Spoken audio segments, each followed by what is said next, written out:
today I'm doing another video as promised. Since I've been asked many times what my setup was, and I decided to actually show you what I use in order to fly my new planes. Honestly, my setup is not so complicated, but still, since you asked, there you go. I can show you. I'll start with my radio control. I've been having this for maybe a couple of years now. I know it's an old one, but since I'm using a R9M receiver, here I can show you the R9M running on regular software firmware. I know that lately there has been many developments that you can probably install another firmware, the OpenHD, the ELRS. I'm sorry. So you can flash this model with a ELRS. All you need to do, because this is an ACC ST module, you need to actually put a resistor. There are many guides you can follow, but since I have it, I never really thought of changing it, because I don't fly very far, maybe 3, 4, 5 kilometers with this setup, and I don't need the extra range. So normal FR Sky Taranis X7, the old one, I still have it, and I don't plan to change it actually. It's running on what is it? An Open TX 2.2 normal one. So the antenna that I have is a Moxon antenna, I think they call it. It's an FR Sky 868 megahertz. It's a very nice one indeed. I had recently an issue with the stock antenna that this module came, the Super 8 I think it's called, and I was getting some buzz on the radio when I started. It goes like buzz, like I don't know. It's when I changed the antenna, the noise disappeared. So I figure out that it's a crappy antenna maybe. So this one is good. So this is the radio, and now here we have my goggles. I bought those maybe a year ago, and again they are extremely good for the price. Of course, I paid around $170. It's the SkyZone Cobra X version 2. It has a diversity module, and honestly, the quality of the video that those goggles get is tremendous. Honestly, I cannot wish for anything better in terms of analog video. Those goggles also have an HDMI in, so if you have I don't know, some kind of a receiver that gets digital and you have a feed, you can plug it in and you have a nice video on those goggles. So all in all, it's a very good deal. It's a bargain for the price. Nowadays they're much more expensive because of the economic, the economy, the way that the economy is, the inflation and stuff. But I bought it for $170, and I do not regret. Honestly, it's a great one. And now, of course, this is a 3D printed antenna. I did it myself on the 3D printer, and this is a jar cap. A reflector is a reflector, so what can you do? And now I'll be showing you my plane. This is, as you know, a little glider. Why is it called a little glider? Because I bought it from Lidl, and it costed like 10 euros. As you know, I saw one German guy that made this kind of plank, and it was a very nice idea. So initially I made a similar plane without any motor, without anything, just as a chuck glider to see how it flies, and I was really surprised how well it flew.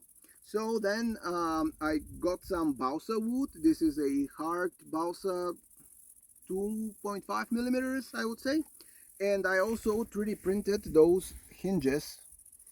I do have hinges, you can buy those. Well, not exactly those, but you can buy hinges. But I guess I was bored and I decided to 3D print my own ones, and they go very well. I mean, if you look, sweet, right?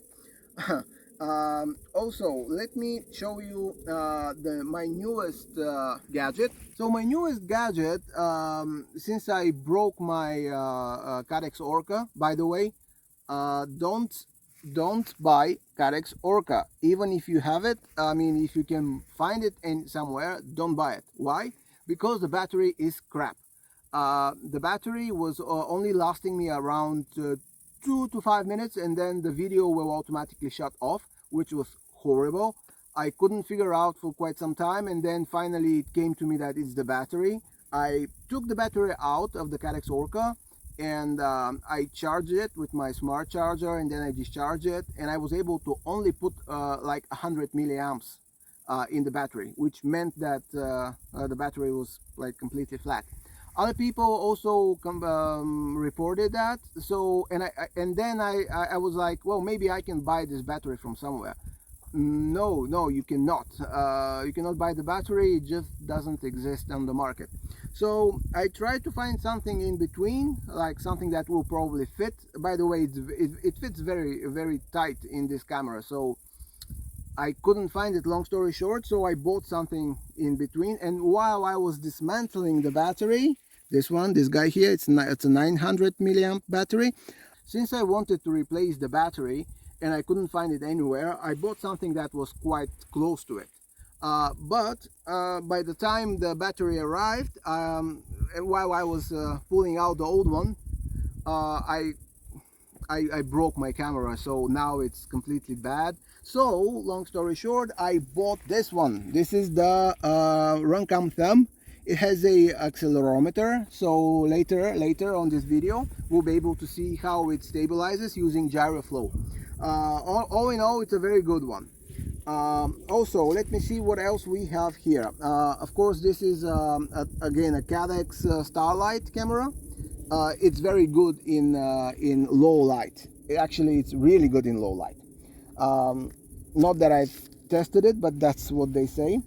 And also inside you can see the GPS, which is a Baytian BN2020, and then the Swift. This is the controller, the an F405 Wing Nano.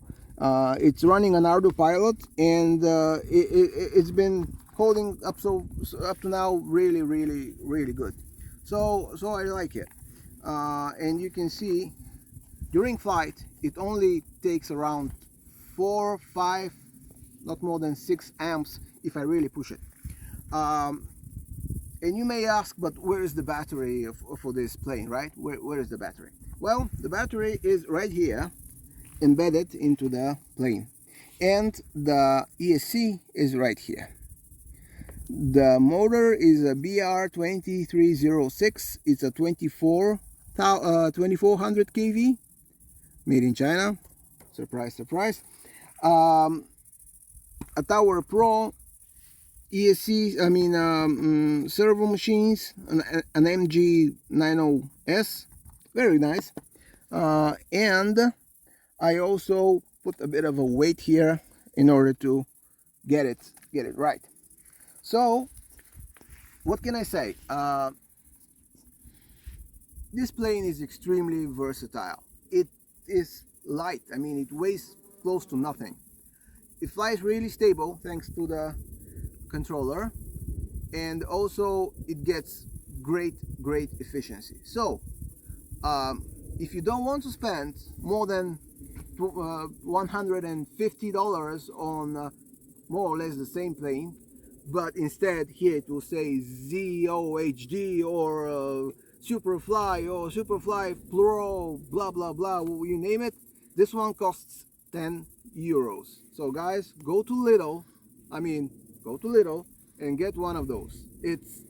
I actually, few weeks ago they were selling those planes again. Right now they're selling them as well.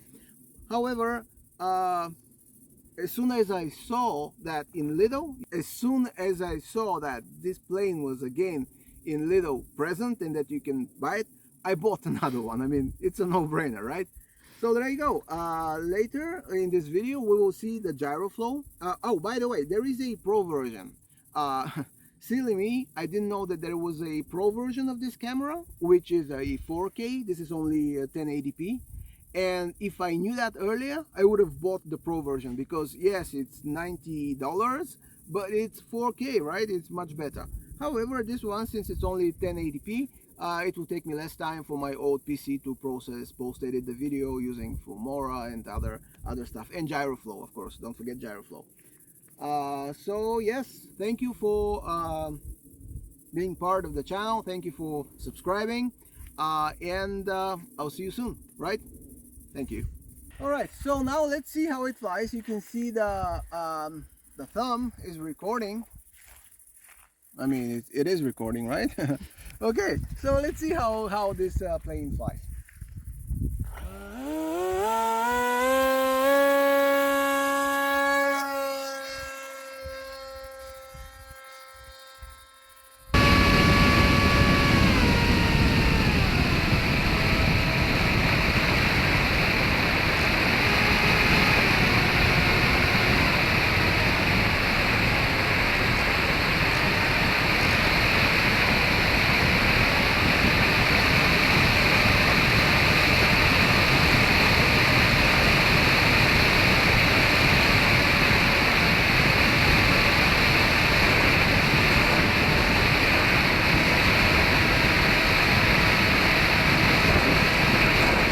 Look at how stable that plane is, really.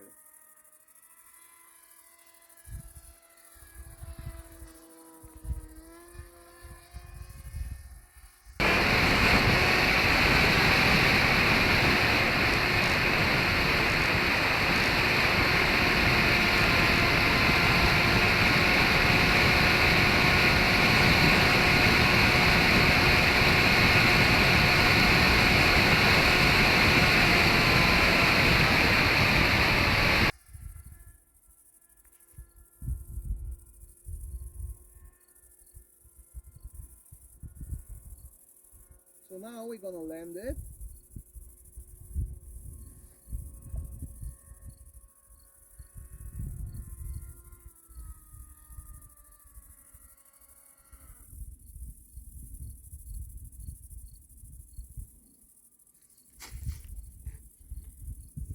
There you have it.